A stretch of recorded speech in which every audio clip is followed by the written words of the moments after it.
So what we're going to be doing in today's session is filming our animation that we came up with in the storyboard session, which should have a beginning, middle and an end. So for today's session you will need your characters that you've made out of plasticine that were in your story. You'll also need any props. You'll need some lighting, and you'll need a background that we covered in the previous session, or a green screen, or you'll need the where section from your story. You'll also need some plasticine, a tripod, and a way of capturing still photographs. I'm going to be using an iPad, which has basically got an app that you can download free called Stop Motion, and it's an animation software that you can download. So we did, in the first two sessions, we did look at animating 2D characters with a background, and today we'll be using some of the principles that we did in the first two sessions, which is basically just moving your character a little bit each time, and then taking a photograph each time you move your character or anything that you want to animate within your story. The more photographs that you can get for an animation, the smoother the animation will be and the better it will look. Okay, so I'm just going to set up the beginning of my animation. So I'm going to reference the storyboard in the first scene here. I'm going to set up my iPad and then some lighting ready to start taking some still photographs in the animation. So I've just set up the start of my film for my animation, and I've just got a desktop light, and I've got my characters in place and my first prop for the beginning of the opening scene of the story, the cup, the sorcerer and the jammy dodger. What you'll need to do first of all is open your iPad or iPhone. You'll open the app Stop Motion Studio, and then what you want to do is click on New Movie, and I'll just explain the interface. So this is the timeline at the bottom. The red circle here, that's how you take a photograph. This here is the onion skin that you'll be able to use when you've taken more than one photograph. I'll show you that in a second. Here is where your photographs will appear on the timeline. Before you start taking photographs, you just need to go through some of the settings. So you click on the cog. This is the speed of the film. So I always have mine between 5 and 6. I don't have a fade. This is the aspect ratio that you want your photographs to be taken in. I'm going to leave mine on 16:9, which is this one. This is if you want something in the foreground, so in front of the photograph. So you've got a few options here.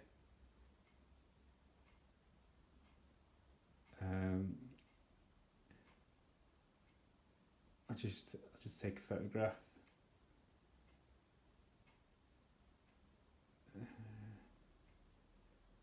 It should come up with a fish tank. There you go, so you can see that there.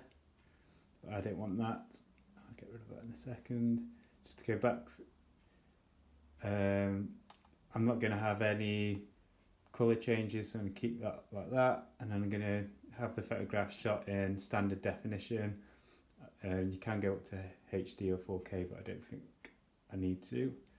I'm not going to have any playback during whilst I'm taking any photographs. So that's the first menu system. Going to talk a bit more about the plus after I've got a few more photographs. And I think in the previous session we talked about green screening. So if you've got a green background For green screen, you need to change it now before you start to take any photographs. Choose green screen and then start taking some photographs. Unless you want to import your own background in the editing process, just leave it on camera. And my story is just taking place in the kitchen, so I'm going to leave it on camera. M is if you want it to automatic focus, or you can have it on a manual exposure and focus, or the P is where you can kind of set focus on maybe like a certain character within your animation. I'm just going to have mine on auto. And then you can click done. And then you're ready basically to take your first photograph. I'm just going to click on that one and then delete that one because I don't want that to be my first photograph. And I've kind of got my first frame here, and you can kind of zoom it in and out. I forgot to mention that earlier, with your finger and thumb. And it's always good just before you take the photograph, just to make sure you're happy with how the first photograph is framed, or any photograph is framed. Once you're happy, then you can start to take some photographs. So you just press the red button and that takes a photograph. I think I might actually have that on, so I'm just going to change that. So if you ever want to edit things, you can click on it and that brings up an edit menu where you can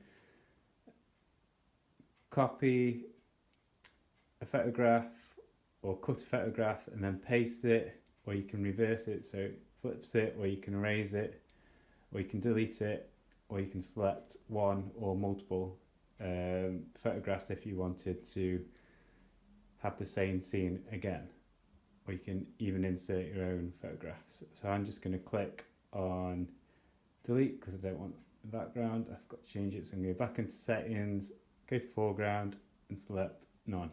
Click done, and then I'm going to take my first photograph again. So that's my first photograph. I'm going to zoom out slightly, take another photograph, zoom out again, take another photograph, zoom out a bit more, take another photograph, zoom out a bit more, take another photograph, and a bit more, take another photograph, a bit more. So what I'm doing here is I'm not moving any of the characters, I'm actually just moving the frame. So the frame is going to get bigger and bigger. So if I just kind of go back to start and just press play, you can have a look at the playback. And the idea is so I can kind of concentrate on the photograph and then bring the two plasticine models into the scene basically. So I'm going to take some more photographs. Zoom out a bit more. Take another photograph. And now I'm just going to move the camera slightly. Take another photograph. And take another photograph.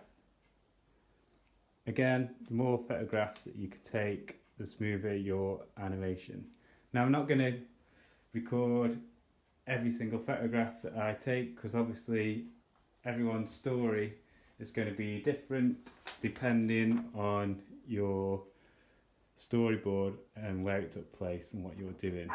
But I'm just going to go through some more techniques that you can do. So we're just seeing that you can actually just animate or change the stills or the photographs or the frame by not actually moving the characters, but actually by moving the camera instead of the characters. So that's one technique that you can do. You could kind of take a series of photographs with the kind of camera in behind the character, so you kind of taking a series of photographs from his perspective or the character's perspective. I should mention, if you are moving your camera and your tripod, that you will get a bit of a jerky animation afterwards, whereas if you kind of had your tripod set up like it is here, and then moved the prop bit by bit, and don't move the camera or the tripod, and it'll be a bit smoother. So you kind of have to kind of experiment really to see what you're after. And if you've made your own background, or you're using a green screen background, then really you don't want to be moving the camera or the tripod at all really. And what I usually do in that instance is use some tape and mark where the tripod is, just in case it gets knocked. So that way you can put it back to where it was. So I mentioned a bit about the lighting, so you need to make sure that your characters are well lit, just so it comes up quite well on the photograph here. And I'll also just talk to you a little bit more about the onion skinning, which is this menu bar on the left hand side. So if you kind of move this dot up and down, you'll be able to see the previous photograph and the photograph that you're about to take. So if I just move the cup a little bit here, you can see the onion skinning there, and then when you take a photograph it goes solid. That's because it's just the photograph you've just taken. And then if you move it again, you'll be able to see like a ghostly figure here, and it just allows you to see how far you have moved your character. And if you move it too far, you can actually just kind of move it back a bit if you like, so you can kind of see what you're doing there. So the other thing that you can do on the Stop Motion Studio app is you can click on your photographs, and then you can click edit, which is the little brush, and that brings up the different editing menus, so you can edit each still individually. If you click on the plus, you can add a text shape. So if you wanted some speech in your animation, you can do that. If you want to get rid of it, you can just click on it and then delete it. You can also draw anything that you like on each still. So again, if you wanted, say if it was a rocket, you can draw some flames coming out of the rocket. You can change colour by clicking on the pencil, the colour there, sorry, and that will change the colour of your brush. If you want to delete it, click on the eraser and that will delete it, but it's actually, and then yeah, so that does that. And then you can move where you have put your brush as well. You can add a background in as well if you like. You can add a face, but that's a shape again. You can add a face as well.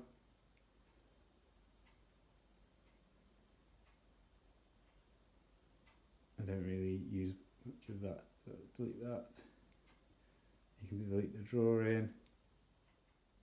And if you click the edit, then again you can change the colour of each still, the brightness and the contrast, and you can also flip the image as well. Okay. To get out of that, you just press this arrow in the corner here, and then once you're happy, you can then again start taking photographs. Just going to delete that.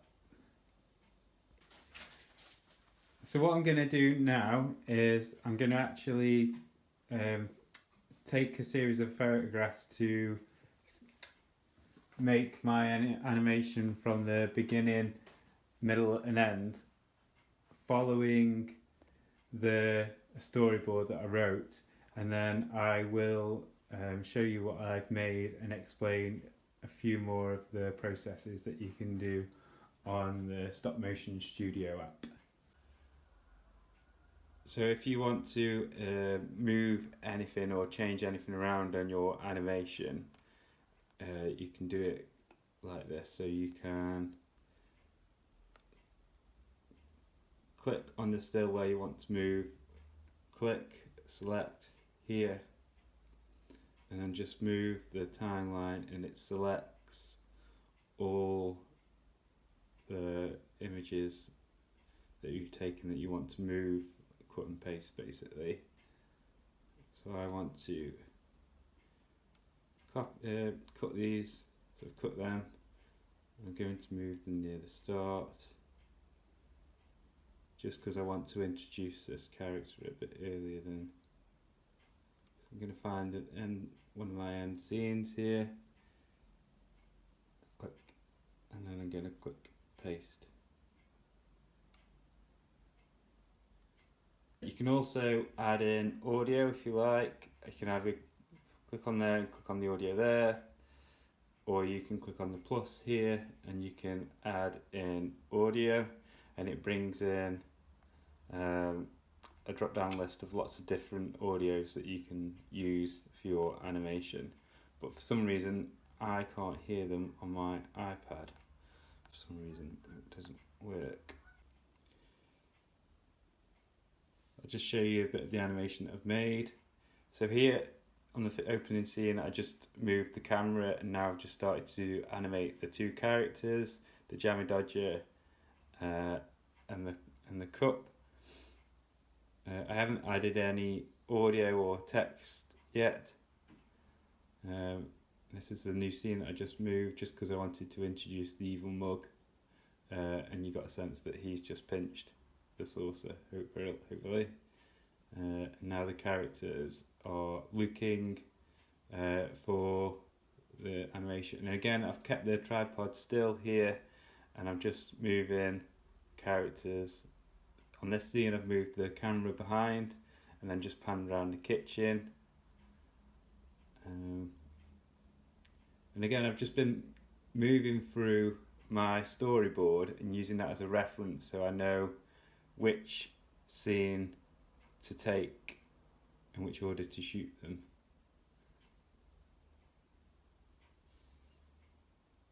And I think it works if you can use different viewpoints as well. It keeps the audience interested as well if you can, or if you're using backgrounds, just change your if you've got more than one background, change your background as well.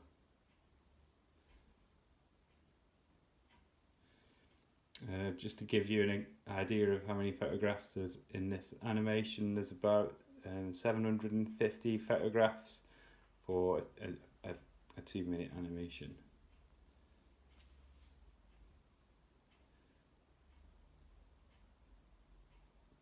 And then the good thing about using plasticine as well is that, and making the characters quite sturdy, like we said in the model making session, is they do stand up quite well, and you can attach them or stand them on found objects in the kitchen or in the library or wherever you might be making your animation. And here's this green card. Here is a little bit of green, so I'm going to do some green screening in the editing process, and that is going to be maybe a bit of lava or a bit of a dark chasm or something, which the evil mug will fall into, and the Jammy Dodger has just defeated the evil mug. So there's still quite a bit of work to do in the editing process, and that's what we're going to be looking at next. So thanks for watching this session. We've got one more session to do, and that is the editing process.